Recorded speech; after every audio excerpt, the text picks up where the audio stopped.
Thank you, everybody, for coming to the Aaron Torres Podcast YouTube page. I do have one quick favor before we get to the video that you came here for, and that is very simply this. You see that little red subscribe button below this video? Go ahead, smash that subscribe button. It really does help me. It really does help this channel grow and my audience grow. So go ahead and hit that red subscribe button. And now, here is the video that you came here for. All right, everybody, I am back.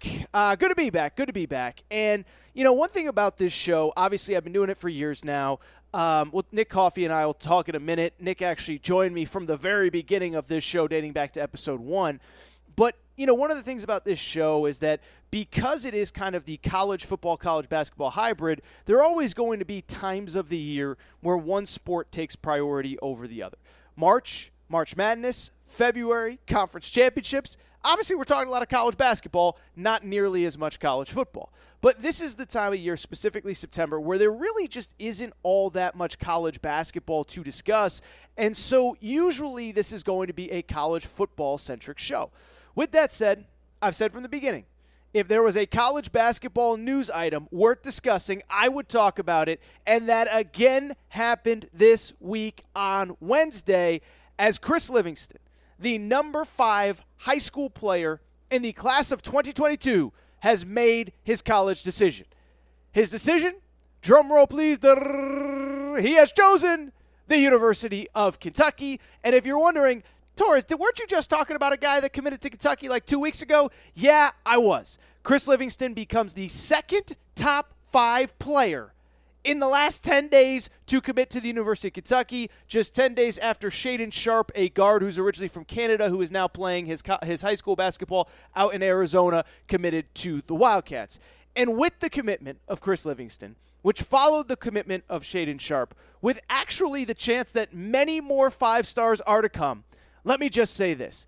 John Calipari, he is officially back to being the elite best recruiter in college basketball. And we'll get into that in a minute because I know some of you who are not UK fans are probably like, dude, what are you talking about? He's always been the best recruiter.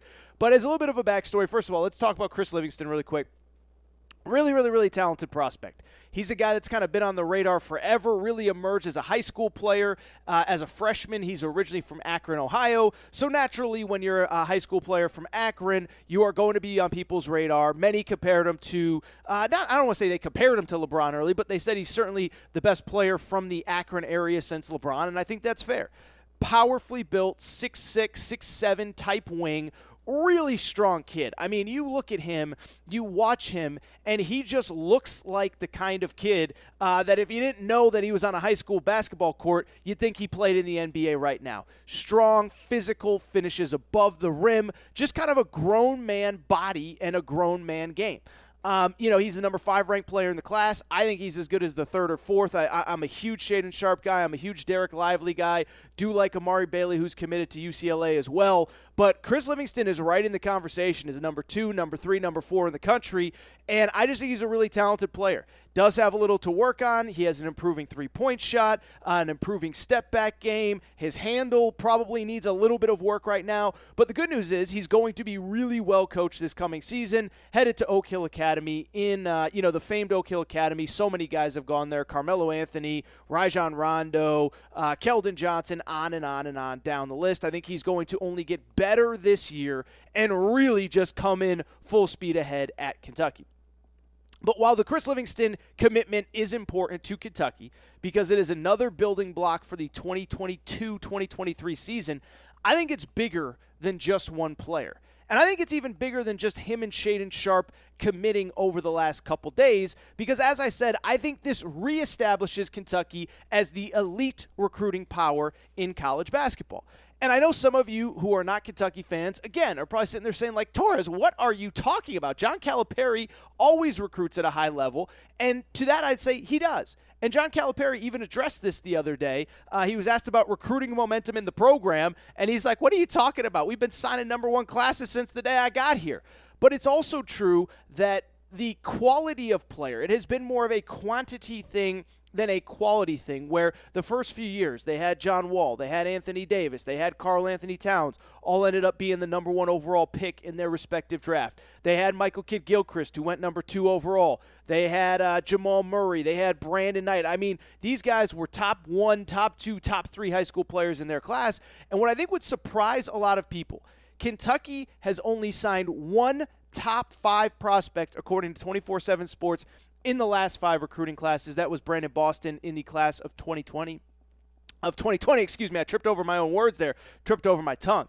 Brandon Boston was the only one. BJ Boston was the only one. There were some guys that were close, De'Aaron Fox, Bam Adebayo, and there were certainly some other guys that were really good college players. Tyler Hero, I just mentioned Keldon Johnson, PJ Washington, guys like that. But here's the thing. While it seems like they're still signing number 1 classes, they're still signing elite high school players, it is important to note something that I have said many times.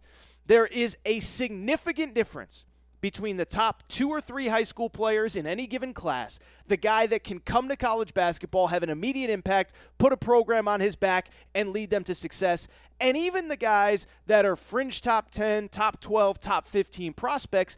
And to me, it equates a lot to the NBA. I've used this analogy many times.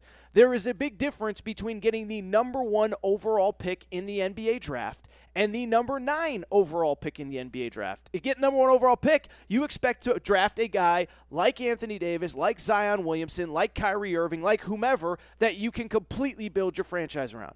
You get the number 9 overall pick, you're just hoping you get a guy that can help out, be a rotation player down the road. And as I said, early on, Kentucky was getting those number 1 type guys. I just mentioned them, don't need to repeat them. I will very quickly. John Wall, DeMarcus Cousins, Anthony Davis, guys like that. The last couple classes, though, they've been coming really, really, really close, but not getting those true difference makers that you need, again, to compete at the highest levels of college basketball. Some of it's not their fault. They were probably number 2 behind Oklahoma State for Cade Cunningham.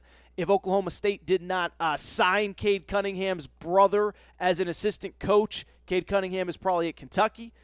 James Wiseman, his very public number 2, was Kentucky. Would not have gone to Memphis had it not been for Penny Hardaway getting that job. Would have ended up at Kentucky. You go on and on down the list. There are a lot of guys like that, but then there's also just some that Kentucky has absolutely missed on. Just missed on Zion Williamson. They were right there. They thought they were in pretty good shape. They thought it was down to them and Clemson. Duke swoops in at the last minute. R.J. Barrett, think it's down to them, maybe Duke, maybe Oregon. Duke ends up getting the commitment. You go on down the list. I'm trying to think. Anthony Edwards, they thought for a while they were in pretty good shape with him. He ends up going to Georgia. And so Kentucky simply over the last few classes, they were getting very, very, very good high school players. I don't want to be disrespectful to Keldon Johnson, Tyler Hero, Bam Adebayo, De'Aaron Fox. They were not getting those difference makers, and you can see the impact that those difference makers have. Look at what Zion did in his 1 year at Duke. Look at what R.J. Barrett did in his 1 year at Duke. Look at what Cade Cunningham did in his 1 year at Duke. Look at what Evan Mobley, while he was never recruited by Kentucky, did at USC, elevating that program. Jalen Suggs at Gonzaga, and Kentucky was getting the next tier of guys behind that, but not the tier of guys that they needed. And so I give John Calipari so much credit because after the season, and I talked about it when Shaedon Sharpe committed, he went back to the drawing board and he said everything that we've done is going to be reevaluated, and it was because they were coming off a historically terrible season. You guys all remember it. You don't need the details. 9-15 was the final record. Just a total dumpster fire. And I think John Calipari completely reevaluated what he was doing. How his team was playing, how they acquired talent, the fact that they had to get older through the transfer portal, the fact that they had to play faster, they had to focus on the three-point shot, couldn't be playing 2-3 big guys at a time, completely revamped his roster in the offseason, and also completely revamped his coaching staff.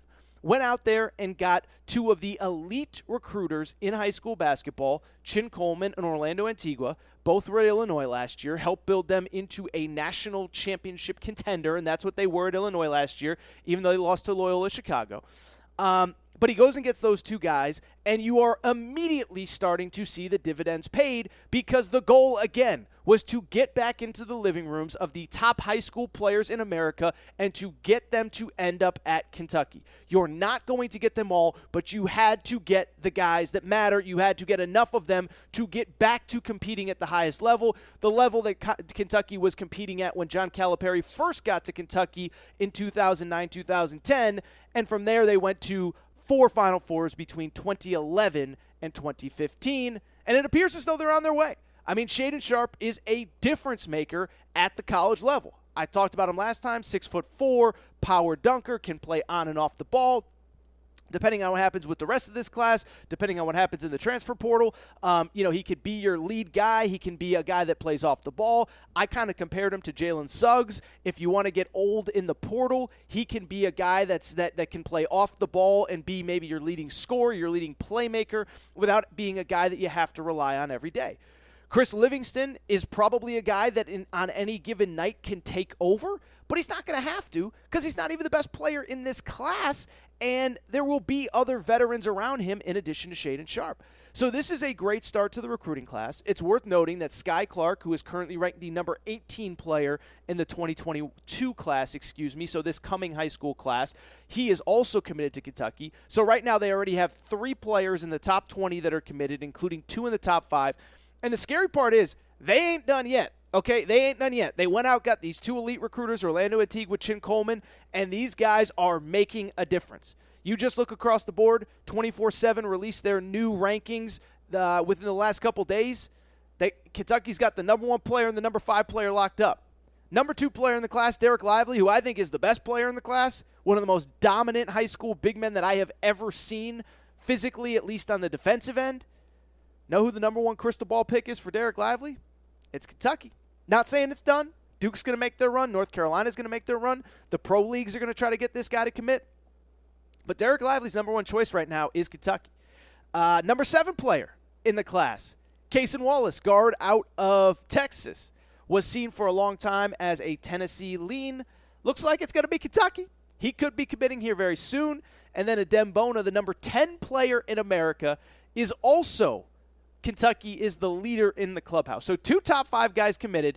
3 of the top 10 who are uncommitted have Kentucky as a heavy favorite. Now, will they get all of them? It's hard to say. Derek Lively, there's some real talk that he could end up in some other places, most notably Duke. And Adem Bona, I don't know if he goes to Kentucky if Kentucky gets Derek Lively. But the point is, we could very well end up with 4 top 10 players in this class, potentially 5 committing to the University of Kentucky, plus Sky Clark. Plus, they're going to clean up in the portal. And by the way, there's going to be some guys from this year's team that come back. In the end, couple things. 1, give John Calipari a ton of credit.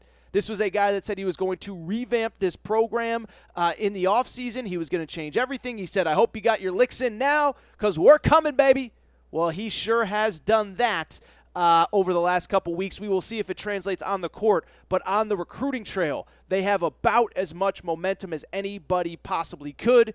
Finally, let me say this. Kentucky fans, they're calling this the revenge tour, basically saying we are going to right our wrongs for last season.